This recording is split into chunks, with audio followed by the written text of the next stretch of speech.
Welcome everybody to our 28th Open Clock Club from here at How to Repair Pendulum Clocks. And as always, a busy week in horology. Hope you're all well out there. Great to see you, regulars and new people. So our first bit of sort of news this week, it's not actual news, is that next week is our York Festival of Ideas special. So this is basically an open clock club, but it is, we're going to start right from scratch for beginners. And the super good news is that it's going to be an hour and a half. So we're going to actually structure it a bit more with more breaks so people don't get brain burnout. So the message there is, of course, it would be really great to see you all. As always, but also it's that opportunity if you know anybody, if you're part of a club or any kind of organization where there might be complete beginners, then this is for them. It's free to attend. You can just go to the normal Eventbrite page, or you can go through this this event to book, but it's the same thing, basically same login for our regulars. So we hope to see you then. It'll be an hour and a half and we will be starting from scratch. So please bring along a beginner week. That would be fantastic. So during the week, as always, we've had a super busy time on Facebook, lots of new members there. So if there's anybody there, then welcome. What else has been happening? We've got an icon event coming up the week after next. So if there's any icon people out there, we'd love to see you. That's a week on Monday. And we'll be looking at the future and development of the icon dynamic object network. So that would be nice there as well. If anybody doesn't know what icon is, it's the Institute of Conservation in this country, the equivalent of the American Institute of Conservation. There are international organizations everywhere that deal with conservation, and ours in this country is icon. So that's a week on Monday. On live stream on Thursday, our little catch up, we did some hard soldering, so silver soldering of, where's it gone? Lost the component of this chap here. We silver soldered the crutch loop on this pair of pallets, the crutch or the leader, as it's sometimes referred to. Here was broken, it had been repaired before, and I think on this channel and on the live stream we've done soft soldering before with, that's a lead, relatively low temperature process. Well, this is with a silver based solder, so much higher temperature and a much stronger result. I'll just move a little thing on there. There we go. Much stronger results. If you want to catch up with that, the live stream recording is up on the live stream channel. Next week, we'll be doing our favorite thing ever, and that is refacing pallets again. We've done it on this channel. This pallet here has been refaced before. So if you're interested in looking at that with soft soldering, putting on a piece of gauge plate, then please join us on Thursday. Oh, I know what I forgot to say. This session is being recorded. It will go on the YouTube archive. So it's lovely to see you. But if you want to remain anonymous, then please keep your video turned off. Right, what else? Oh yeah, and live chat, of course. The last bit of housekeeping.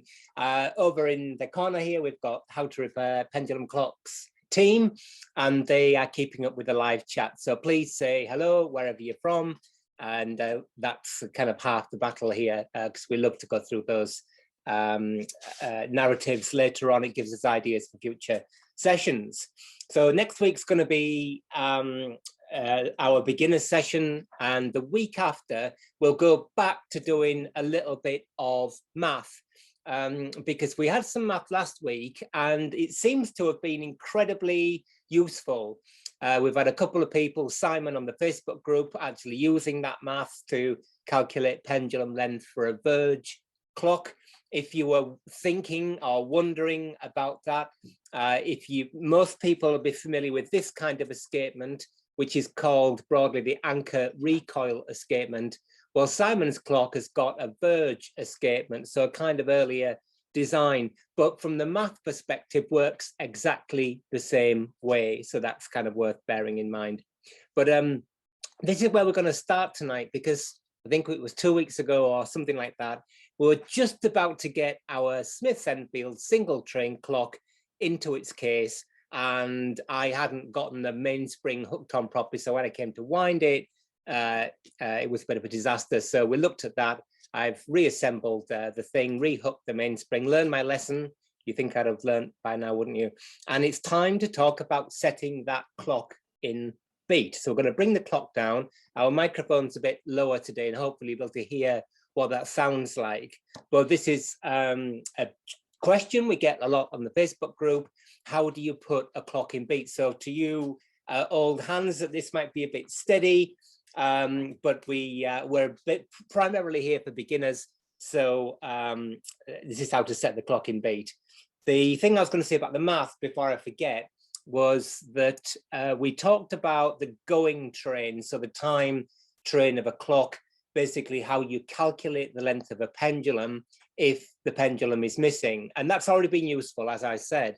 But I was thinking today that it would probably be really useful and interesting to people if we talked about the train calculation for a striking train as well, because there's a phase relationship in striking work.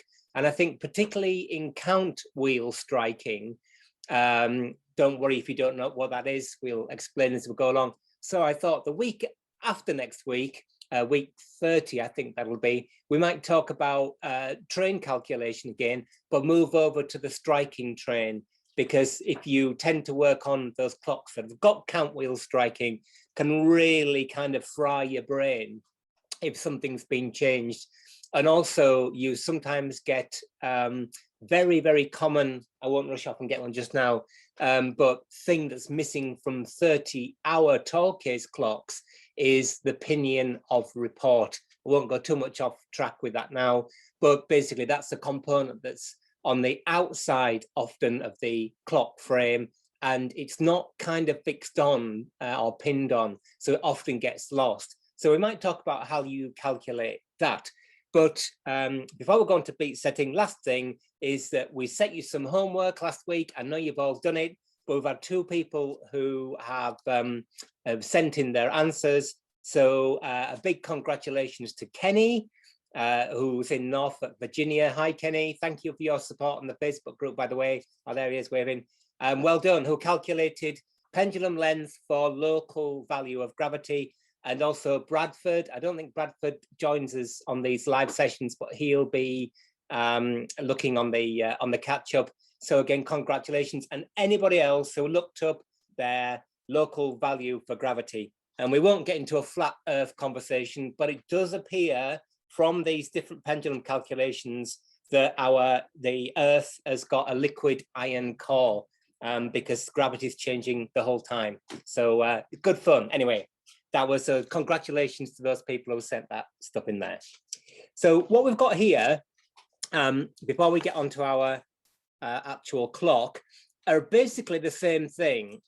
Might look slightly different, but we've got 2 sets of pallets. So for beginners who've joined us, the pallets are the component that engages with the escape wheel on our clock. I am just looking around for my escape wheel. Let's just see if I can find it. I did prepare all this, but as always, oh well, here's a random escape wheel from totally different kind of clock.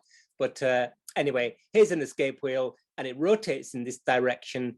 And the pallets we see here, this component, this component, this component here, and this component engage with that wheel, and it's that 2 components that make the ticking sound, transferring energy from the motive force, the spring or the pendulum, spring or the weight, sorry, to the pendulum. So what does this mean? Well, what it means, maybe I feel a drawing coming on, just zoom out a little bit, is that this component here, in the States, I think you call it the leader. In the UK, we call it the crutch.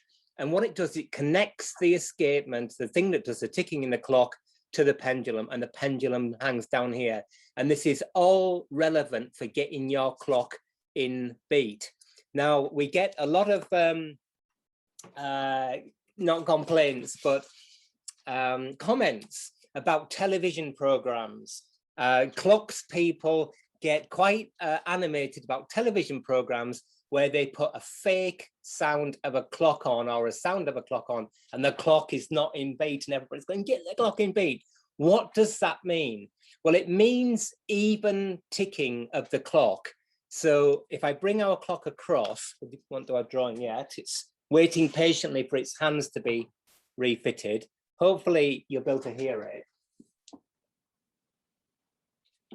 Don't move a clock with a pendulum on, by the way, very bad practice. You'll maybe recognize this. Oh, there we are. So you can see what's happening in the back. We've got the pendulum hooked on the back of the movement. And I'll just turn it round so you can hear it a bit better. See, we haven't got the hands on yet. Just move it across.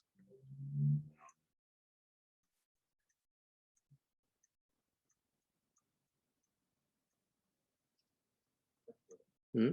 Says beginners use a stethoscope and listen to an even tick tock.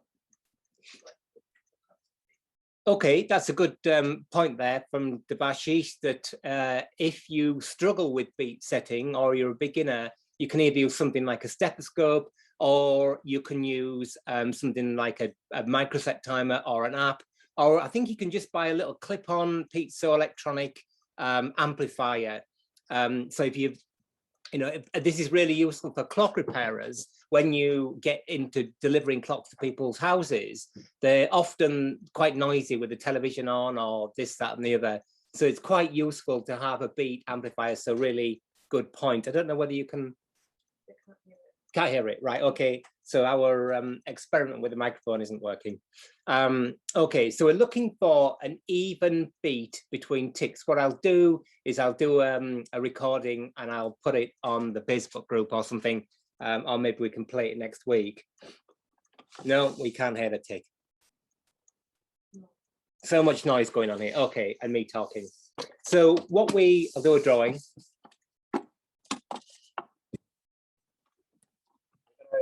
Maybe that's the answer then, is to do this with an amplifier, get a little amplifier.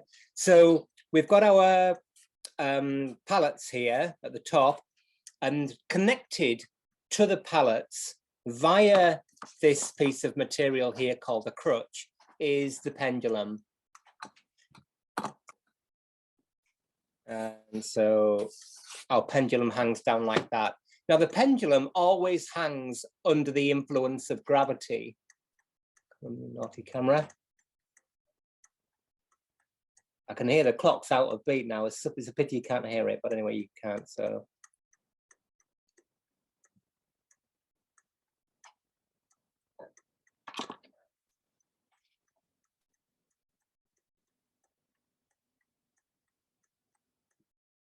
Oh. Your swinging bird clock. Yeah. Does it have a very strange anchor? The cuckoo clock? Yeah. I don't think so. I haven't looked at it yet. This is something that cropped up on YouTube. I bought a sort of very inexpensive little cuckoo type clock with a bird automaton on the front, which is going to be subject to a repair. I don't think so, but it's a good point. Does it have an unusual anchor or escapement?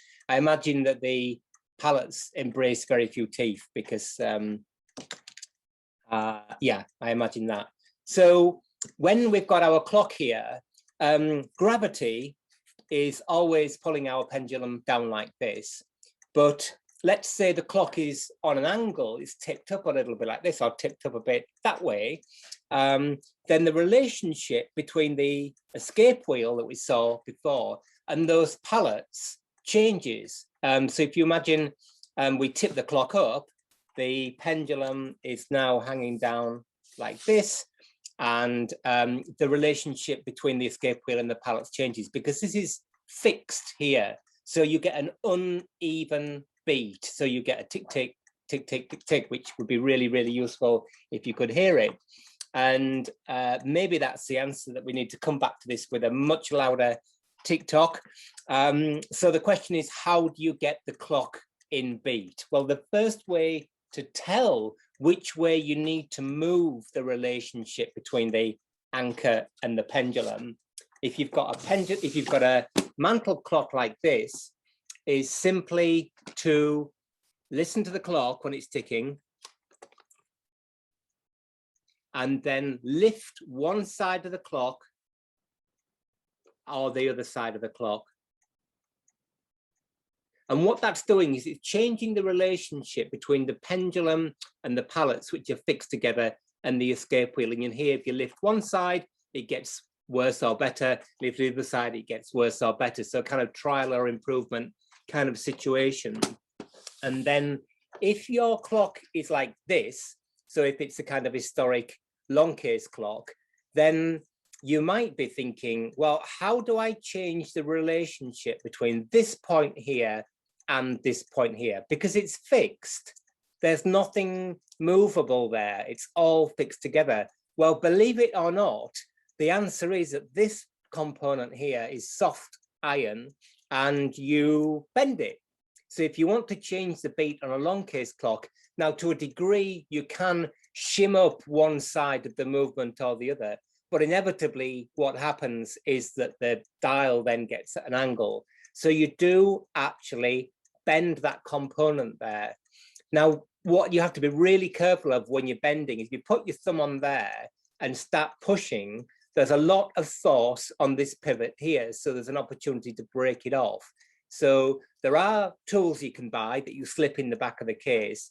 My answer to that is to support the crutch here, push in the middle and support the crutch here once you've figured out which way you need to bend the crutch. So you just literally bend it like that. It feels incredibly scary when you first do it, but that's how you get a tall case clock in beat, believe it or not. Seems incredibly rough. Now, this is much more familiar territory to most of you, I guess. If you've never looked inside your clock before, if it's a modern clock, this clock was made in the 1930s, 1950s. The manufacturer realized that this just was not a practical proposition for people to put their hands in the back of clocks or own clocks and start bending bits of metal. So what they did was they did something incredibly clever, and that was to fit a little clutch between the crutch or the leader and the pallets.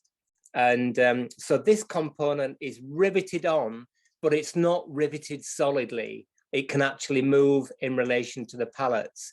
So you basically hold the pallets or stop the pallets, and you can see there, move the relationship. And that's reasonably firm, like that. And you can move that slightly on a sort of trial or improvement basis. So that's a friction tight beat setting. Now, you will notice here that there are actually three components. There's the pallets with pallet arbor, there's the crutch, which leads down to the pendulum that we've just seen in the back of that clock, and there's this piece here. And you may or may not be asking what the heck's that component for. Well, what that component does is it prevents the pallets from actually digging in to the escape wheel and bending the escape wheel teeth. That's not the escape wheel for this clock, by the way. And this piece here, this extra component, bears on the clock movement frame. So we need to come back to this when I've got rigged up with some amplification. So I don't think John's there tonight, but John's the person for that. I'm sure he'll be able to get me sorted out with it. And we'll make sure we've got a nice loud tick, and we'll repeat this operation. But otherwise, it's time to actually finish our clock, get it all back together. It's been such a long journey. I'll just take the pendulum bob off to start with. It's been such an incredibly long journey. We've had pivoting, we've had, escapement demonstrations, we've had mainsprings cracked and re-holed the end. So I'm just looking around for our hands. So here they are. Just on Facebook about an hour before we went live, somebody, so this might help that person, was struggling to get the hour hand off their clock. Okay, so the hour hand on most modern clocks, I think, good question there. They all like, I don't do that many other than the Smiths, have a piece of steel or aluminium or brass as the hand. And then there's a pipe at the back. So a cylinder of brass in this case, and you can just about see there if I hold it the right way around. So this pipe or cylinder of brass has got a split in it to make it grip the center. You can see the brass pipe there of the hour wheel of the clock. So you might think, well, how does this hold on to there? Well, believe it or not, again, it seems a bit improbable, is that it's just a friction tight fit. Now, because that's brass on brass is a kind of bad idea as far as friction's concerned. Sometimes those two components can stick together. So when you fit, or importantly in this case, take the hour hand off, don't just shove it straight on, actually do it with a bit of a twisting action. Now you won't be able to see here, but the rivet between the hand and the pipe has actually worked loose. And I think that's what's happened in the case of the Facebook person. Sorry, I can't remember your name. So you can run into problems here when you take the hand off and you rotate the hand like this. Don't just pull it straight off. Exactly the same thing's happening here. The hand is turning, but the rivet is staying in the same place. So we actually probably have to be a little bit brutal here. Best to, where's my bit of paper? Yeah. The way of adjusting the beat.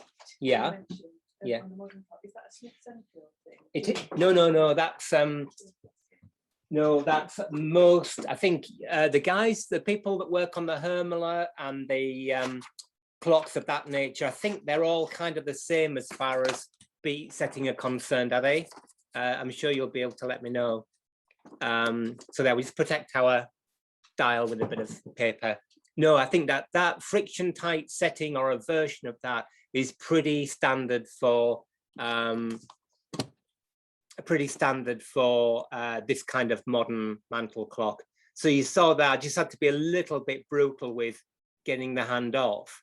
But what we want to do is just carry out a bit of a running repair on that before we put it back together. And I want to tighten up the interface between this pipe on the back and the hand. And the way I'm going to do that is I'm going to get John's vise, which is here, handy, just in case it's there.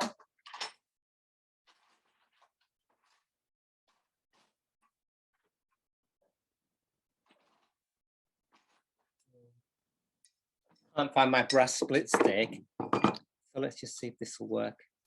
Oh, that'll probably work. So I've got a piece of got my boxwood split stick here.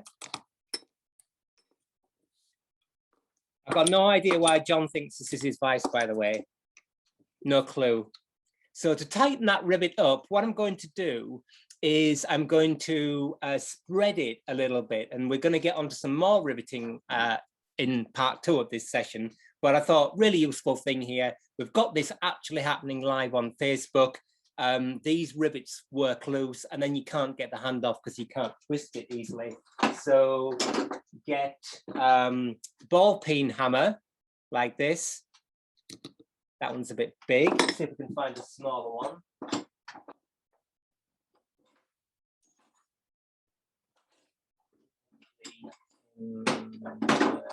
Toolkit, I imagine. Just a look.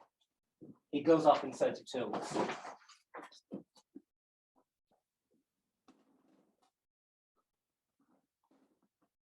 Or not. Oh well.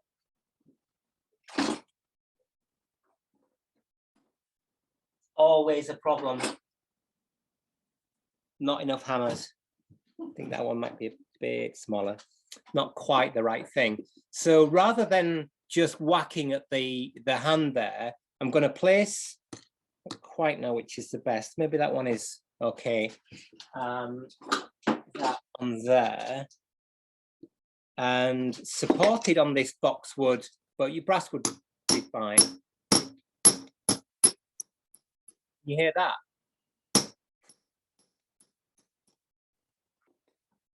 Right, it's actually dinged it in now.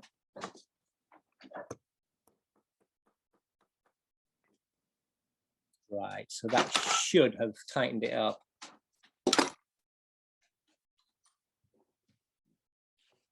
I've always fought away from, it's funny, isn't it, how you kind of get hung up on these things. Oh, that's better. So we can now fit and remove the hand by this kind of twisting action. So there's a little tip on repairing. Don't just start whacking the collet, because the chances are you'll actually make it worse by squidging it in, then it won't fit at all. You actually just want to spread the corner so that you could use a ball bearing actually. If you haven't got two hammers like that, put a ball bearing on there and then tap down on the ball bearing. Yeah. Yeah. Right. Thank you, Matthew. This is a really interesting point, because there's a thing called Autobeat setting, and Matthew was just reminding me of it, so thank you about that, where you overswing the pendulum. And if you remember a few minutes ago, I was showing you that kind of clutch between the leader and the pallets, quite tight on these clocks. On some clocks, it's loose enough, but tight enough that you can actually swing the pendulum and the pallets bank, or they hit on something, either the escape wheel or the frame, and the thing is auto beat setting. If the clock's meant to be auto beat setting, that's absolutely right. But he says, major word of warning, there is a type of French clock where the pallets are screwed onto the arbor, like what they call a broco escapement. Sorry for all this jargon for beginners, apologies. Ian's there somewhere, isn't he? Oh, there's Ian.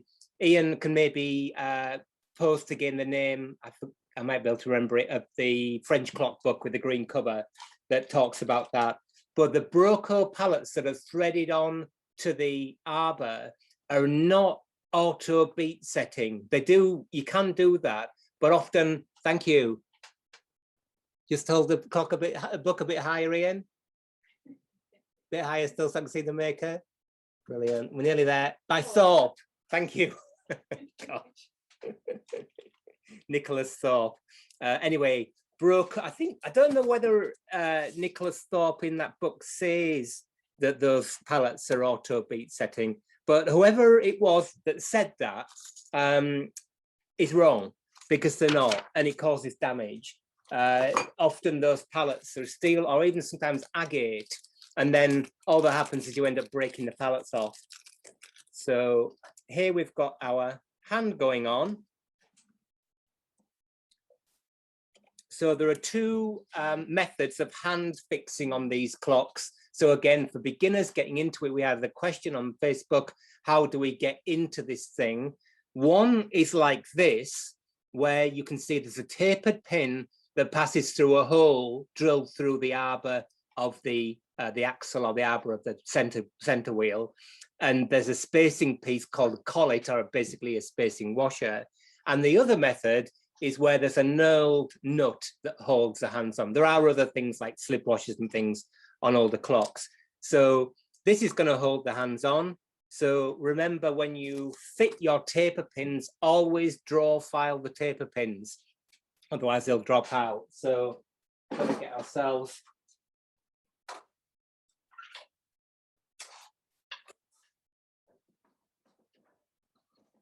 a 3 square file like that, or any old file will do that's got a sharp edge. And I'm going to just draw file the pin. If you struggle with pins dropping out, this can be, I've said this before, I'll probably say it many times again, but this can be a real problem if you're in the trade and you've repaired a clock and then you have to deliver it. and you put it in a box in the back of the van, and then by the time you get there, some of the pins have dropped out. They are much less likely to drop out if you draw file them. So, yeah. He says he prefers the milled washer. Taper pins are fiddly. Yeah, taper pins are fiddly. So just using my, are they notched pliers? Yeah, oh yes, they are notched pliers. We can't even see them there, to push the pin in. Yeah, the knurled nut is easier for sure. And if on a long case clock, a tall case clock, often the friction work on this is different. So the clutch between the mechanism and the hands is different. But on a long case clock, you've got to compress the spring and put the collet on and put the pin in at the same time. Stood on a step ladder, television's on, somebody's asking you how you got started in horology, all those great questions. Anyway, it's good, good practice. So that's the challenge, is to do that. And so I'm just going to cut the pin off. Maybe you should mark it and cut it rather than just cutting it like this. It's a bit brutal. Just take it out again. Again, that piece of paper, really useful when you start to protect the hands. There is nothing more sickening than slipping with a pair of pliers or cutters or something and damaging the dial, because it obviously cannot be hidden. There's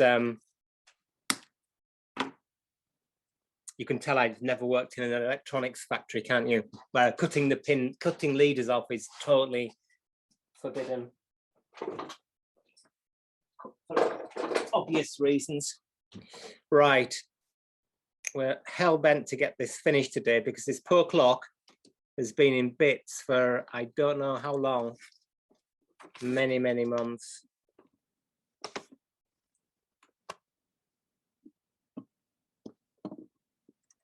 There we are, not quite even. Now, when all those old man story coming up, all those years and years and years ago when I started, there was an obsession with polishing the taper pin on clocks like this. I don't know why. I don't obsess about it. Let's just see if we can actually.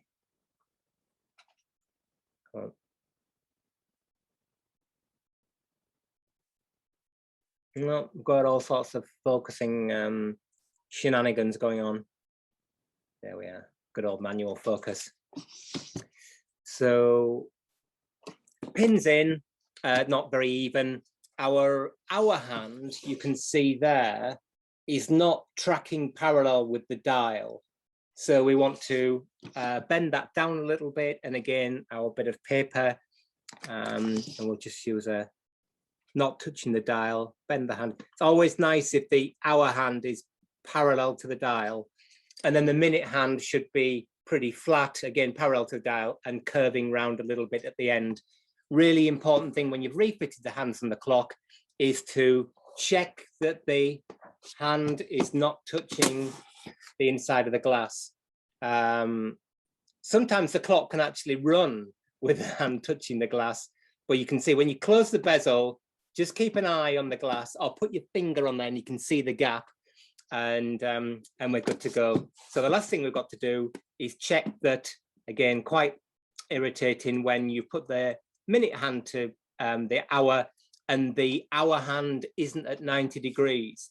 Now, in a lot of old clocks, this is an impossible problem to fix, because some of them, the dial isn't evenly divided, but also there's a lot of slop or backlash in this gear. You can see there's quite a bit on this clock here. There's like 3 minutes worth of backlash. So if you've got a heavy hand, when the clock's at 9 o'clock like this, it's kind of square, but by the time it goes around to the side of the dial, it's flopped down. So you've got to get a bit of a compromise. So it's set, I set at 90 degrees, check at midnight, because that's really the one where people look at the clock. But you can see here, quite a lot of slop in there.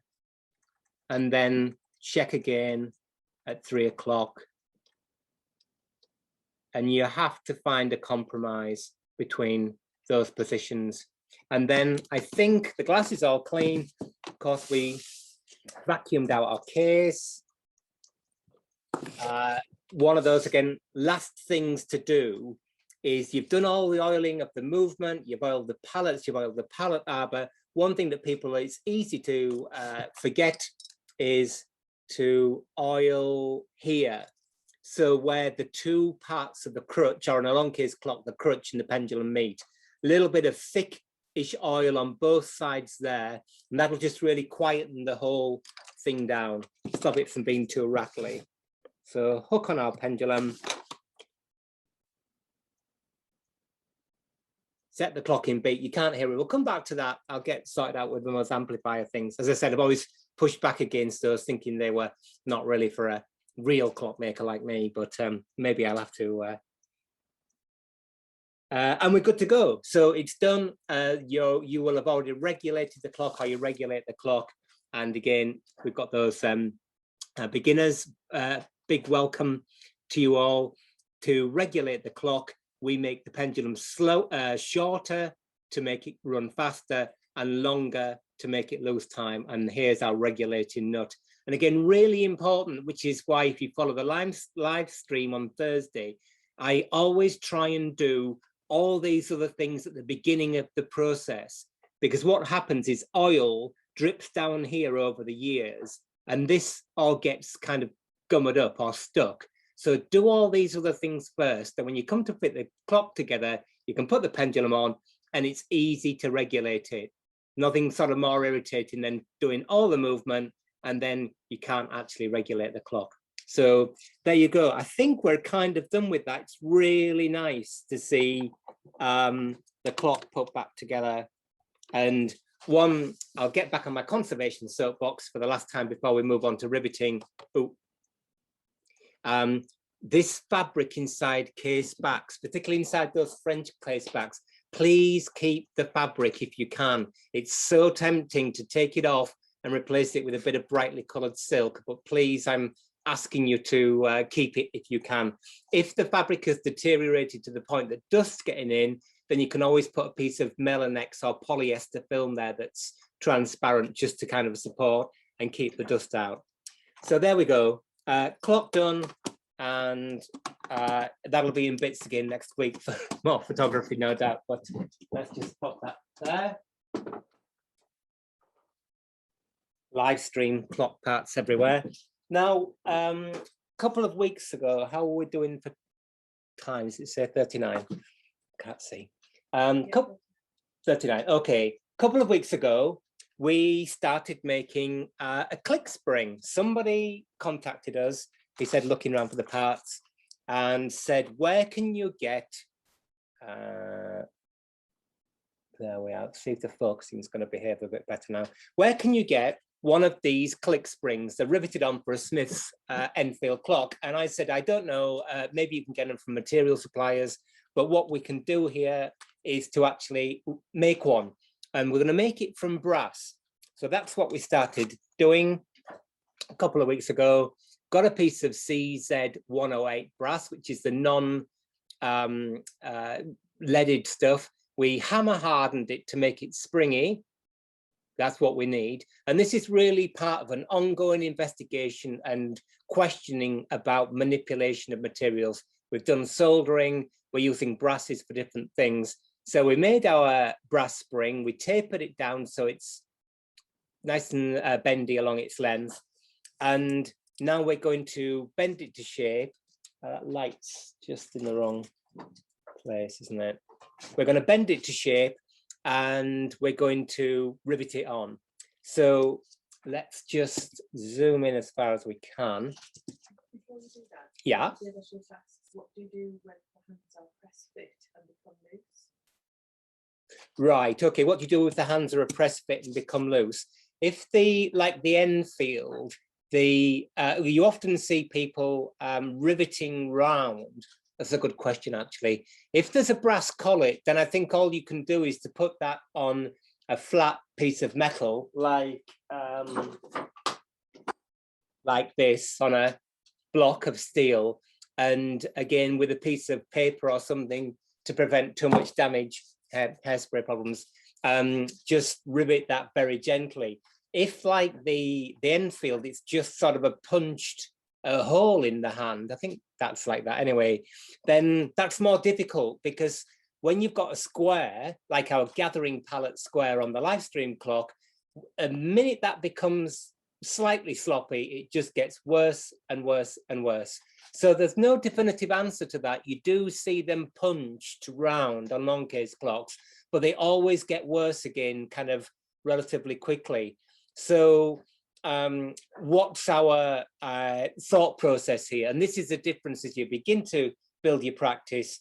How are you going to deal with that? Well, we want to return the thing to what we call safe working order. So no damage to the object, no damage to the person that's winding or using the clock, or minimizing that risk anyway. And we want to do something that's as reversible as possible. And we want to do something that is, what's the word, just sort of justifiable. So I would say in that case, where you've got a flat piece of material, you can't do anything with the square in the middle because of the hour pipe situation. So you're going to either have to spread material or add material. You could add material. We've talked about soft soldering and things. So I'm kind of stalling for a definitive answer, because I think punching round with a sharp punch is only going to ever be a quick fix. It's not going to resolve the problem in the kind of medium term. So I'm thinking about adding material to that, either a soft soldered patch on the back of the hand, or maybe even glued onto the back of the hand. But it's a good question, to which I don't have a definitive answer, but I'll have a little think about that for next week. We'll put it on the, when we go through the live chat. Don't know is the answer. But you're going to need to go through that thought process. It's the thought process that's the important thing. Minimum intervention, reversibility, accountability. Now, none of that, you can't do something that's not reversible. So as soon as you think about something, you change it, but it's how you kind of say, I did that on that day for this reason. And of course, what will happen is that the next day you'll think of something much better, but that's okay. That's life. So we're going to just do another little drawing here. We've got our, just quick look there, click, ratchet click, and click wheel. So we've got a riveted post here, a pivot, drawn that quite big. We've got our click, which comes down something like that. I don't know how it comes, like that. Oh gosh, drawn that about 10 times bigger than it needs to be. And there we go. And this needs to move backwards and forwards as the clock is wound. And now it needs to move reliably. This is really important here. So we need a lively, light, reliable action. So the question is, when you're making this spring, where are you going to make it touch the click? Really important for all types of clicks. So we could make the spring. So if this is the center, let's draw a center in there. Then obviously, if you make the spring so it touches here, it's not going to be effective. It's not going to make the click rotate. If you make the spring so it touches right at the end, what you'll find is it's got a lot of distance to travel. It's got a greater mechanical advantage here, but it's also got a big distance to travel. So between these two sort of extremes, there is a sweet spot. And so the question becomes, how do you find the sweet spot? And I find the best way to do that is just to use your pointy stick or bit of springy wire. And it tends to be surprisingly close to the axis of the pivot. So we don't want the end of the spring to move much, and we want a nice flicking, but really importantly, reliable action. Now, it's always tricky when you are thinking about legislating for the future.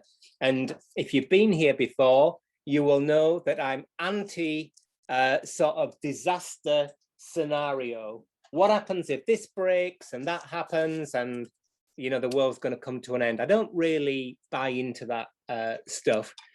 But saying that, you've got oil here, and you've got oil that's going to creep underneath this component.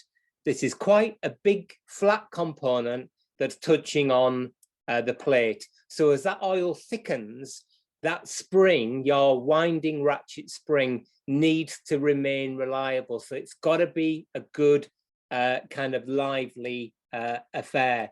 Otherwise, what will happen is the client or the winder will be winding the clock. When we do training for like the National Trust and things, or taking clocks back, that's the main thing. Listen to the clicking of the ratchet, because if it's indistinct, then you've got a problem on your hands. So yeah, so our spring needs work to do work, but it doesn't want to be too strong, doesn't want to be too weak, and so on. So what I tend to do is to rotate the, just get it so you can actually see it. I'm gonna have to go from this side. Rotate the click and move the point at which the, so we could have the spring touching out here, but that becomes a very kind of numb action. And as I said on my little drawing, if you push here, nothing happens. It's going to fly out of engagement and be problematic. So let's just, too strong, you sort of get a feel for it. There, so our sweet spot is about there, I would say. And it just happens in this case, it's purely coincidental to be at a kind of tangent to the larger diameter of that rivet. So I think if I can get my spring to operate there, we're going to be good to go. So we can get this apart now. Take that out, take that off. Here's our spring, pop that on there. So if we just look at this side to remind ourselves what it was like, the spring runs up in one direction, there's a bend in it, and then it runs back. Now this design is kind of quite crazy if you look at it, because it's very sort of indistinct where it touches. It actually kind of lies parallel with the back of the spring. And maybe it's designed that way. So as the click moves further out, the point of contact moves with it. But they're really strong, these springs. And again, I think like the mainsprings on these clock, I wonder whether the designers just said, let's make it really strong so there's zero chance that that click can fly out of engagement. I'm not going to do that. I'm going to be slightly more subtle about it. But I know that, let's just put that in there to hold it in place. Oops, not the right tool for the job. I know that I want my, I'm not going to mark it, but spring to touch here, so you can't see. So it's going to bend down here, bend back up there again. So let's just have a look at what that is like. I've got a proto rivet in my lathe. I'm just going to get that one I made earlier.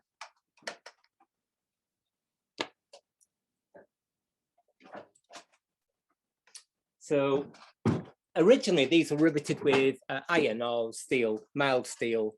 I'm going to rivet with brass, not for any particular reason other than it's easy to anneal the brass to make it soft and sort of ductile. Malleable, is it? Ductile, malleable.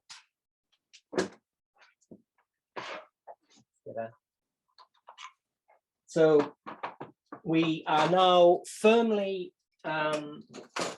into the realms, and I can hear people saying, well, Matthew, you say don't improve things. Now we're making a new spring here because the old one was fractured. It couldn't reasonably be repaired, let's say, for sake of argument. Making a new component. Do you want to make it look like the earlier one? It's brand new, of course, so that's kind of a little bit immaterial. Or do you want to sort of improve it, make it better, make it look nicer? I don't know. I mean, that's one of those sort of interesting questions, really. I would err away from trying to be clever and make it super smart. Right, okay. Can't get the barrel in now because we've got our tab on the back of here that I left long. So I'll just mark it and cut it off.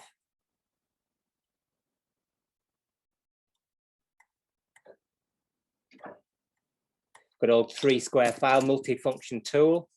Right, how we're going to hold this? I reckon we can use our nearly favorite tool, which is this chap. Remember this, the jeweler thing that we talked about? Is this the right tool for the job? Probably might be. So holding a slightly kind of fragile component like this. I mean, ideally we'd put it in the vise. There we go. But actually this is a little portable vise, isn't it? So we've held the spring, and I might cut it off with cutters and then file it, or I might just try with a piercing saw. Will this work, or will it end in tears? Where I cut the wrong piece off.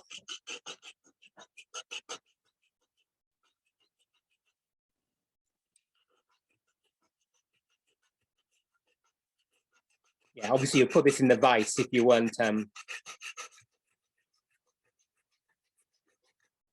we go. So top tip: don't ever do this stuff live. There we go. Let's just file that neater.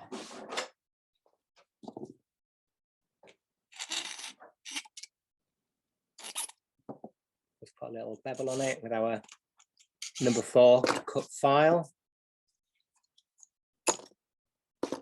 So when I find out I cut the wrong piece off, start again. There we go. Let's just put our rivet back in like that.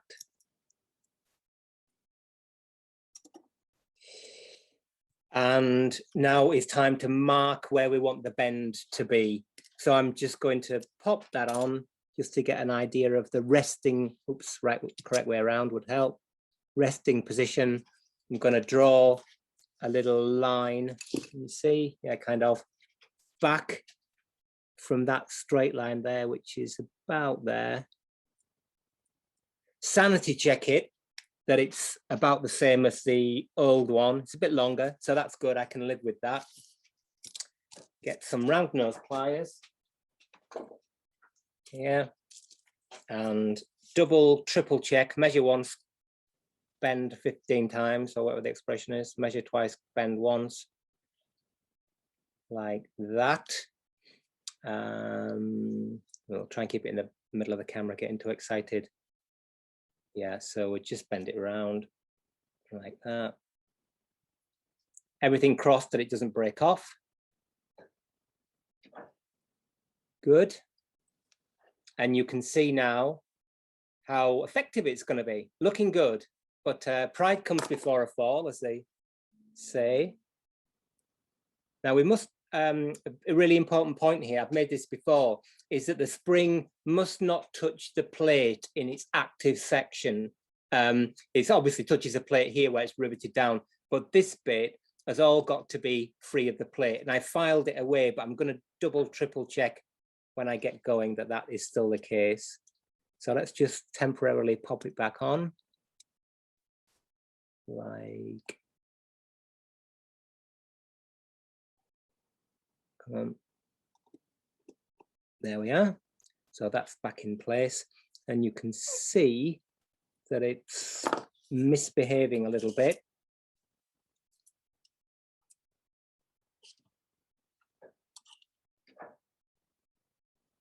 Oh no, it might be okay. Because when that's the kind of maximum position. What I don't want is it touching on this bit here. So I'm actually going to just hook it round a little bit. So let's just slight guess there. Might be a little bit long. It could be okay. So, and as I always say again, on my conservation soapbox, I'm marking new material only. There is actually a little bit of pen on the click, but this is a point that won't win me many friends, but hey, there you go.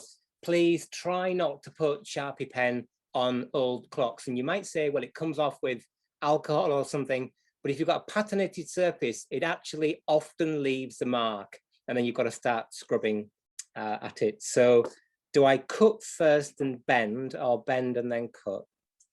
I suppose it doesn't make any difference, does it? Yeah. Jane asks, if you're using a steel click template, Yeah. as bought from suppliers, Yeah. would you have to anneal it before bending? Well, that's a good point, Jane, because the reason I haven't used steel here is with the problem with hardening and tempering and it all going black. The answer is I don't know.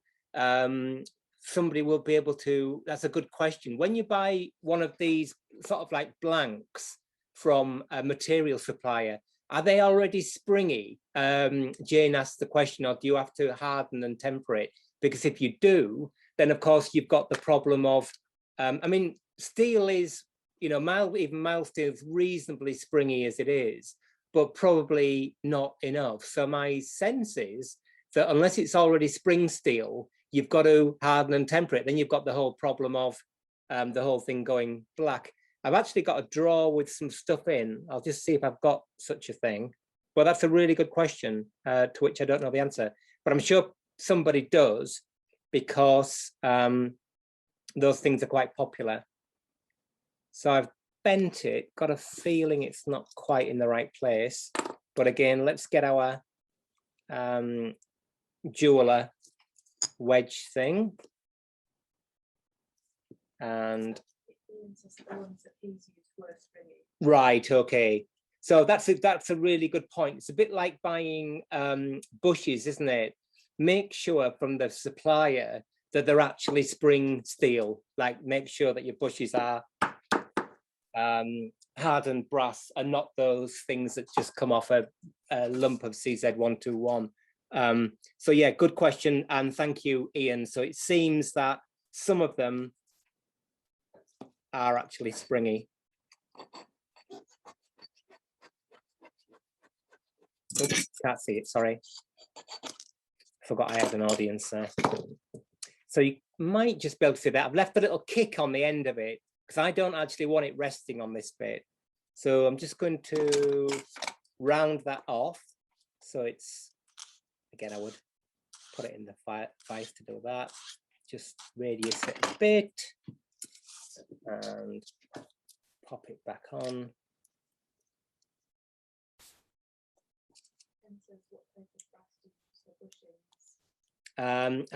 My favorite type of brass for bushings is the hard drawn wire that you get in 80mm pipe tubes, pipes, wire. Yeah, hard drawn wire. It's really reliable and is really importantly, it's hard, so it's work hardened, so it provides, I think, a good bearing surface. Now the KWM and Bergeron bushes that you buy used to say on them hard brass, but I got some this week because we're doing our thing about bushing and depthing, and they looked to me like they were kind of like a relatively high zinc brass. I don't know. So if you're doing something that you want to be sure of, then I would get the bushing wire and make them out of that. Is that okay? Good. Right.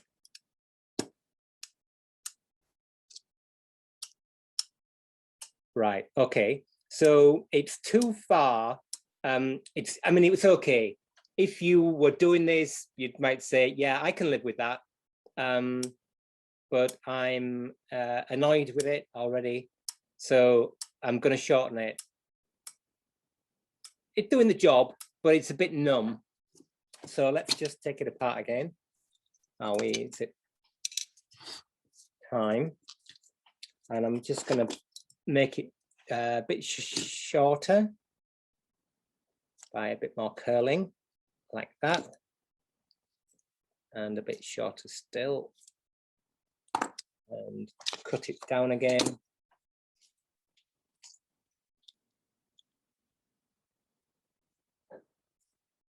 As you can see, the jeweler vice thing is really useful. Let's just do it that way.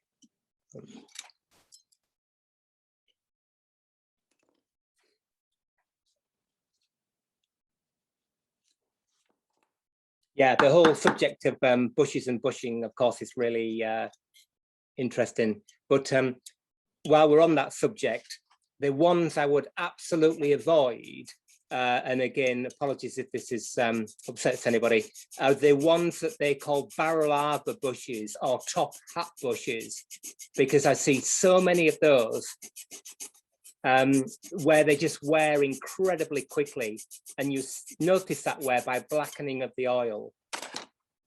Right, there we go. So yeah, I would avoid those. If you want to make those barrel arbor bushes, then get a piece of cast brass rod and hammer harden it, so you know that it's hardened material. But I think probably the off the peg bushes by a branded name, Bergeon or KWM, are going to be okay. Right. Right. Gosh, it's a miracle I haven't lost that little rivet yet. There we go. Let's try it again.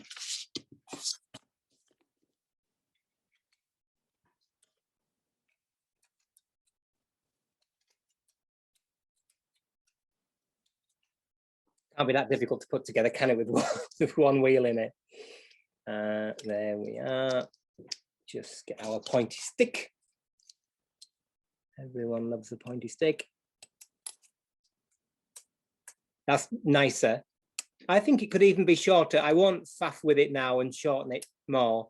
I don't know whether you can hear or tell, but the action is much livelier now by shortening. I took about a millimeter off it maybe. I think it can move even further towards the tangent with the rivet. Now, of course, there's a problem with this is I'll move it to a bar, then it won't work at all. But it's nice, but I think it can be even shorter. So as I think we're out of time, aren't we? Yes. Time flies when you're having fun. That I'm going to, I won't rivet it on this week. We'll save that joy until the week after next, because next week is for complete beginners. But there you go. Made a click out of CZ108 brass. The material I'm using for this is a bit of brass wire, so it's nice and soft, but we'll anneal it before. And kind of important point here, if you can see, is that there is a gap between the spring, the leaf of the spring, and the plate. You can see that gap there, really important. And again, if you're repairing clocks and there isn't a gap, then you have to make the spring just lift up a little bit. So there we go, made that component. Quite satisfying to do that. I'm going to shorten it, but I probably won't do that until the week after next, because next week is beginner week. Please bring a beginner. We're going to maybe give away one of our books if there's an actual beginner in the audience. If there isn't, then we might not. But and second prize is 2 books. Ha, old joke.